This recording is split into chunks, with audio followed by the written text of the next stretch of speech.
selama 100 tahun pertama Nahdlatul Ulama berdiri, didirikan oleh para muassisnya, para ulama-ulama ini.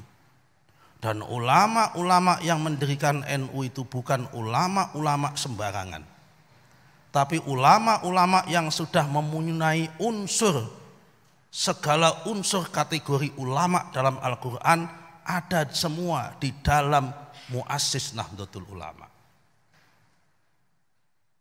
Apa itu unsur-unsur ulama dalam Nahdlatul Ulama?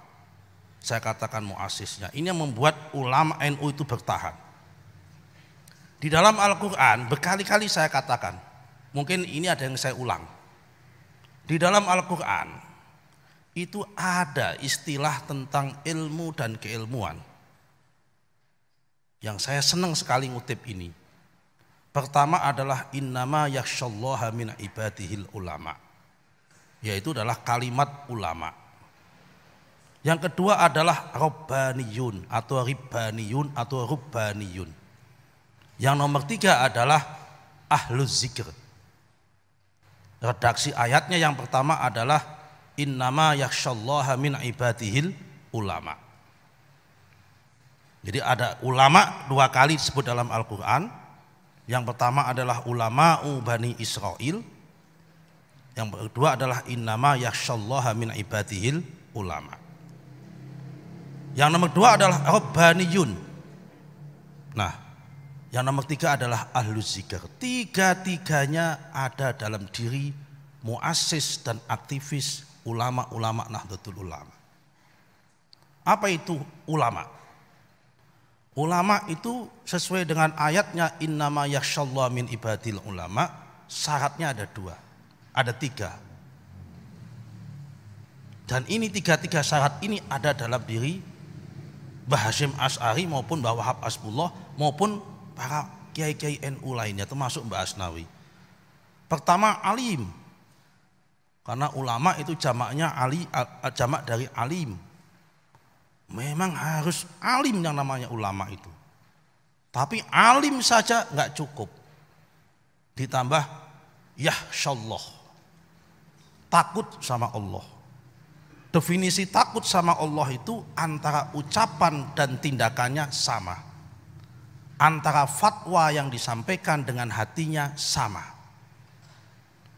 Kalau ada ulama tidak yakhsyallah, antara fatwa dan hatinya tidak sama, dia tidak sebut dengan ulama tapi fakar, dewan pakar.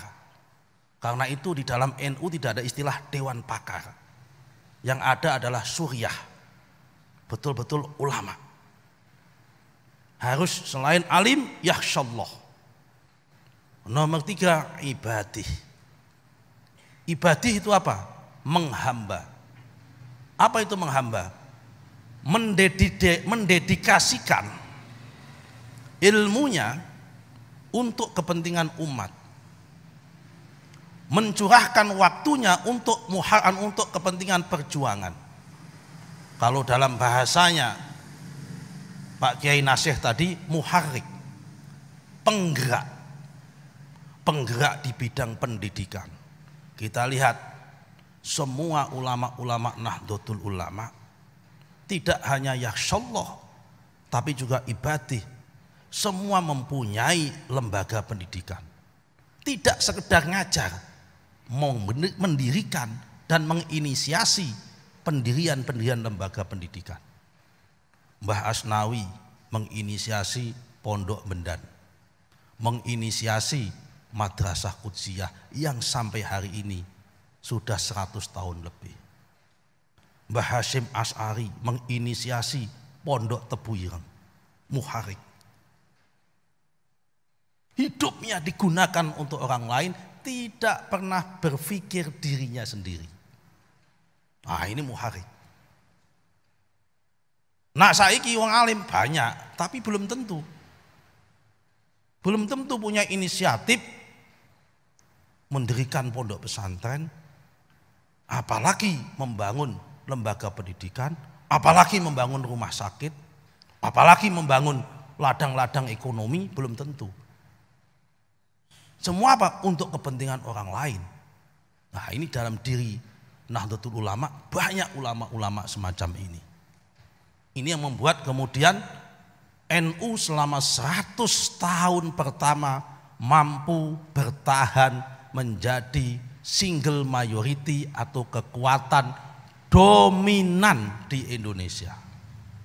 Sekali lagi, sawadul a'dham alias kekuatan dominan, kekuatan yang mayoritas di Indonesia menghadapi kaum-kaum Wahabi dan kaum-kaum modernis yang lain. Bertahan menjadi sawadul a'dham. Kenapa saya katakan bertahan?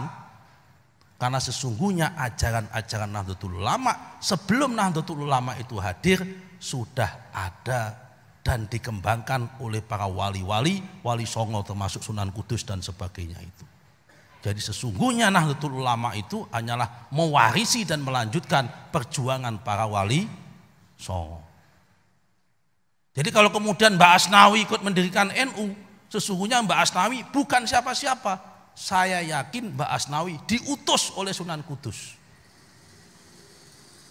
Kalau kemudian berdirinya NU kenapa di Surabaya, kenapa enggak di Cimahi atau di Bandung? Saya yakin tuan rumahnya adalah Sunan Ampel yang menginisiasi pertemuan itu. Enggak mungkin kalau enggak kiai-kiai bisa kumpul kalau enggak direstui sama Sunan Ampel, diundang sama beliau. Sesungguhnya. Nah, yang kedua adalah Rabbaniyun. Apa itu Rabbaniyun? Ulama-ulama ahli ilmu yang hobinya itu menulis kitab dan mengajar kitab.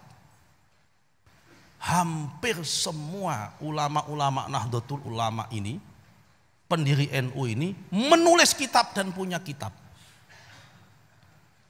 Mbah Asnawi mempunyai kitab. Apa itu yang paling terkenal meskipun kitab kecil tapi banyak manfaatnya? Fasolatan. Kita ini bisa sholat, seluruh santri se-Indonesia ini bisa sholat pertama kali. Yang membuat tuntunan sholat secara praktis, dzikir secara praktis, fasolatan. Mbah Asnawi utus. Semua ulama-ulama ini pasti punya karya karena Rabbaniyun. Tidak hanya cukup di situ saja yang membuat NU menjadi single majority, jadi sawadul a'dham. Yang ketiga juga ada ahlul zikr.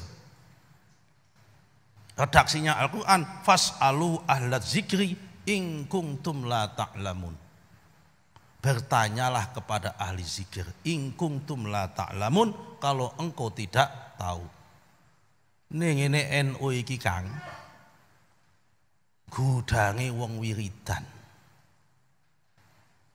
NU iki nek ora ana sing wiridan wis bubar wingi-wingi.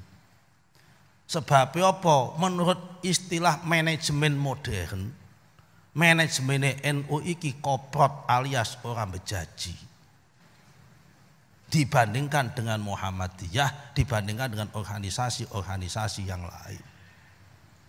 Ning mergo ana kiai sing tukang wiridan, alhamdulillah masih bertahan menjadi sawadul a'dham, kekuatan mayoritas sampai hari ini. Alhamdulillah.